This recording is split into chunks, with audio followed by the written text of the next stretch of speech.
So in this video on opportunity related functionality within Microsoft Dynamics 365 for sales, we're going to cover our sales usage reports and very specifically the opportunity usage reports. Now this is one in a series we've done specifically on opportunity related functionality. You can see links to others in the series below. Also, if you've got any suggested content ideas, you need any help with Microsoft Dynamics, please see the links below. Anyway, let's go into the system. I'll show you what I mean. I'm actually going to go into the back end. So I'm actually in the app settings area and specifically got an area here called sales usage reports. And it's quite a simple screen. I've got this button here that's disabled or enabled. Now by default this is disabled, so I've enabled it and then click save, so that turns it on. And it takes a little while to gather the data, so it's not instant, but once you've got that turned on, then what you can do is, if I navigate to the sales area, you can see I've now got an area called sales usage reports, and if I just click on that, it's just going to gather the data for me. Now it's worth saying this runs on a daily basis generally, and sort of it's not real time as such, but I've got sort of four areas. I'm in the opportunity usage reporting area at the moment, but I've got lead usage reporting if I'm using leads. I've got account usage reporting or organizations, contact people usage reporting. So it reports on a number of different record types, but we'll focus on opportunity usage reporting. I can see when it was last updated. Then I've got the ability to apply some filters, so I can say I might want the last, I've got 20 weeks here, but it could be 10 weeks or 10 months or whatever I want to choose. So I can choose the timeline we're going to look at. I can choose users, managers, business unit, security roles. So I've got a number of means to filter the system. What it also helpfully says here is reports contain information on actions performed by users and does not include actions performed automatically by APIs or batch jobs.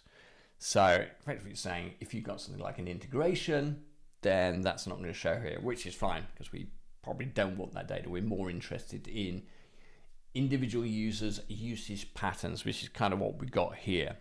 So then that takes us into the data that's displaying, and I apologize because this is my sandbox.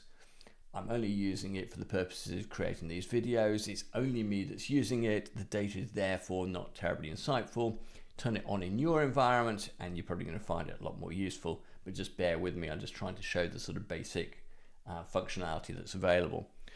So if I go through on the top of the screen here, I've got these sort of 5 tiles, and it's telling me I've got 10 opportunities created by one user in this period, 314 viewed by one user, 56 updated by one user, 8 deleted by one user, opportunities converted, i.e. converted as 1, is 6 by one user, and then I've got some green triangles indicating where I've got the right sort of trending line, so the trend line is good. And then I've got a number of diagrams. The first is actions performed on opportunity by over time. And I've got lines for created, viewed, updated, and deleted. And if I rest my mouse on any of these, I get a summary of the data for those periods. So I've been recording these largely in August, so that's when I've been at my most active. So that's you can see that in the figures basically. Now this report, if there's more than one user of the system, it might be quite insightful, but as a single user it isn't, but it's number of users contributing to actions performed on opportunities broken down by created, viewed, updated and deleted, and it's only one person that's done any of those, which is unsurprising as I'm the only user.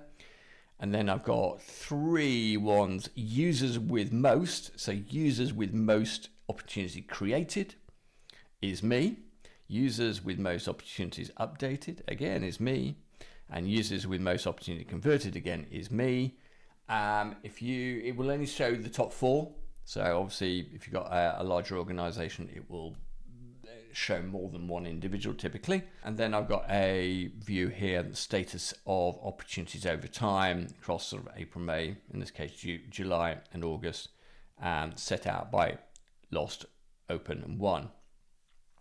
So that's kind of the opportunity usage reporting function. I'm always a bit skeptical about some of these out-of-the-box dashboards, but I do like this. I think it's useful. It's also particularly interesting. You've got data here you couldn't get to easily by the reporting mechanism. So things like views and updated and deleted is data that would be very hard to get at through any other means. So it's quite interesting to get this surfaced. It does give you good indication of usage patterns in your organization. It probably wouldn't be the only tool I would use. I would use these one of a number of tools around tracking user adoption and making sure people are using the system in a consistent and structured way in line with your business processes.